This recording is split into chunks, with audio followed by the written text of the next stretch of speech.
Pigpapasalamat kan residenteng si Hipolito Liaga Jr. kan Barangay Plaridel Jose Panganiban Camarines Norte na pigdaraman kan Ako Bicol Party List sa saindang banwaan ang programa kan partido na Tarabangan Karaban. Sabi niya, may mga pigmamati naman siya. Arog kan high blood asin kung minsan nadidipisilan siya sa paghangos.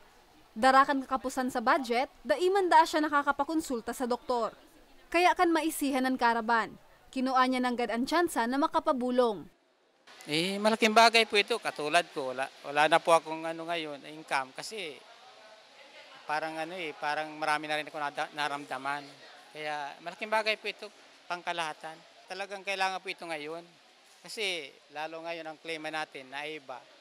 Kailangan po talaga yung regular na o kaya kahit hindi regular basta mayroong ganito, okay po. Kan nakaaging Martes kan ikondusir ang Karaban sa Roy Padilla Memorial Stadium kan Banwaan. Pira pa sa mga natawan ng libreng serbisyong medikal sinda Lola Fe asin Emily. Talagang malaki ang katulungan nun sa katulad kong mahirap. Lalo ngayon, ang mahal ng gamot. Labis ako nagpapasalamat dun sa party list na nag-award sa amin na magkaroon ng ganitong okasyon na libreng paggagamot. Maraming salamat.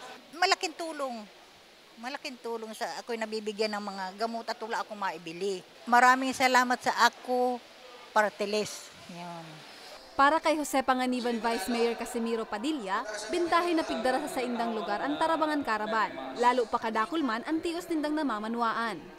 Una po ang ating pasasalamat sa ating taong nasa programa po, nasa likod ng programa ito. Saldi ko, ganon din po, Congressman Gio Ongalon. Total na 600 na benepisyaryo ang natabangan kan partido.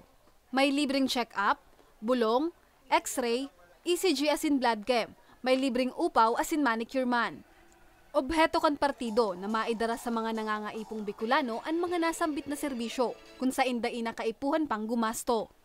Doon sa ating mga kababayan dito po sa Jose Panganiban, Camarines Norte, kami po ay nagpapasalamat sa lahat ng tumulong po, magsimula po sa staff, siyempre sa ating mga butihing congressman kasi hindi ito magiging posible kung wala sila. Kasi sila po talaga, lalong-lalo na si Congressman Saldico ang nag-conceptualize nitong Tarabangan Karaban. Ang Karaban ng Ako Bicol Party List, dumadami po ang sumusuporta sa Karaban. Abangan nyo po ang grupo ng Ako Bicol Party List sa inyong lugar para po kami ay makapagserbisyong medikal, serbisyong dental, at syempre pa makapagbigay ng saya sa inyo. Naging posible ang Tarabangan Karaban huli sa padagos man na pigtatawong suporta kan stakeholders asin partners. Arog kan Children International Philippines, Clean the World, Babyco, UNICEF, Tanchuling Hospital asin iba pa.